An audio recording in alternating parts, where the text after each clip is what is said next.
All right, and welcome back to Where Wendy Creates. Today we are doing binding for a quilt, and we have selected this beautiful red with this black pattern on it because we've got a lot of black inside of the top of the quilt, and we thought that this would match very well.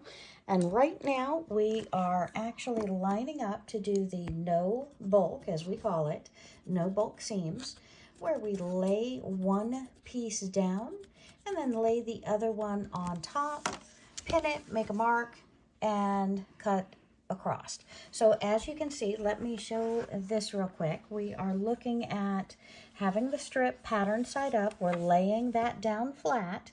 And then we're taking the other one. We're matching right sides together. But instead of the binding being this side, we're putting it up with the selvage off the top, the selvage off the side, pinning it to where it's completely straight, doing our little angle across and sewing right on that line. And we're going to show you how that looks in just a moment. So let's go ahead and put that under the sewing machine. And again, we are sewing our binding, which we have selected 2.5-inch strips. We have cut these off. And for our king size quilt, we are using this fabric that came off of a what do you call it, backing fabric. It's a long fabric, so it's 108 wide. 108 wide or 120. I think this one's 108. And we have trimmed it, so instead of needing 10 of these pieces, we have 5. 5 times 108 minus the selvage should still give you 5 times 108. And now that we've sewn that across, let me see if I can get that in the camera before you open that up. And we have sewn it across. And now we're going to trim off the back side in just a second. But as you can see, when we open it up flat, it is flat. And if we flip that over, you see that we have our seams. Let me trim this. And we're going to go ahead and trim that right now. And we want to keep it up on the table so our viewers can see as well. I need regular scissors. And let me grab a pair. Okay, so we are going to trim off that little 2-diamond corner there. And then we're going to lay out, I think we've got one more to show where we'll do that from the get-go so you can see exactly how that lays out. And that is perfectly straight. And as you see, when we iron down the back of this, it is going to be less bulk because we have it over a longer angle of it instead of just straight up and down narrow. It would be like this. So instead of that double layer, it is stretched out. And let me see under your thumbs. So we see that seam right here, and we see that seam right there. Perfect, beautiful. Okay, now let's see you do a one all over again. Let's do the next row, Sylvia. Okay. I make sure I keep it straight so I don't end up having it turned when I get finished sewing it. Then I turn the end. I can't see you. Turn the end like this. Okay. Now, this end happened to be one that had a little notch cut out. Okay, because sometimes we or other people take our fabric to the quilt shops to try and match that up. perfectly. That is correct. Okay, so it looks like 2 ends with no selvage there that we're working with. Mm-hmm. Okay, and we've taken, if I can ask you to do that over again one more time, up on the table where we can see it. So take both pieces, and we're going to lay that one down.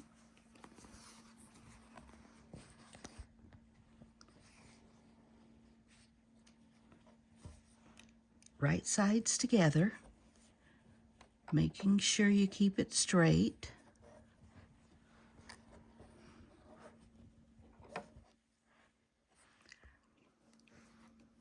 And I have to move it over a little. And again, a camera being in your way of sight isn't too easy. It doesn't make it too easy. No, it doesn't, but it's okay. Okay, so we're going to put our pin in the top corner, our pin in the bottom corner. Make sure we're even. And then we just use a little cardboard piece to draw our angle.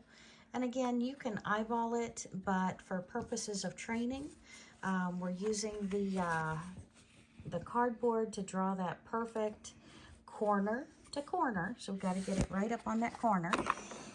Yep, need a little more light. Get it right up on that corner.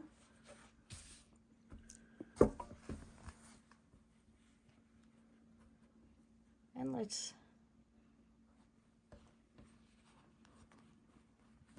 There we go. Of course, I didn't iron the pieces ahead of time, which would have made this process a little bit easier. Yes, but when you rush or get excited about finding just the perfect color. Okay. And then you can use any tool. It doesn't matter because this is going to be cut on. Well, excuse me, sewn on, and it's on the back of their fabric, so we're never going to see that.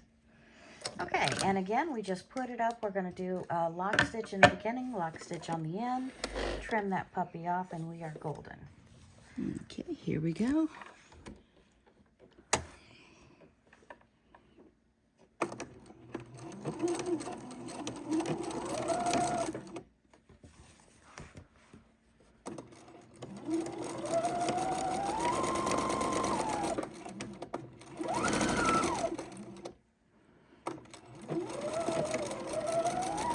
Okay, and I am excited. Let's see how that came out there.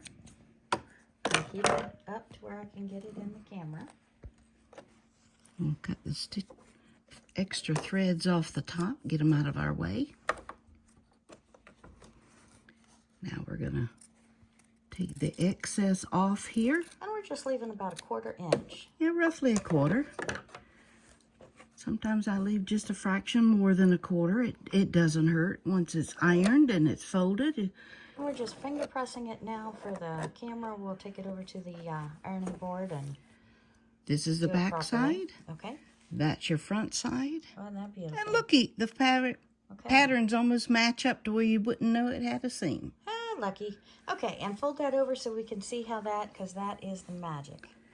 And that is the magic, ladies and gentlemen. We don't have but 3 pieces of fabric to contend with instead of the normal 6 in a seam, plus all the layers that it goes together with.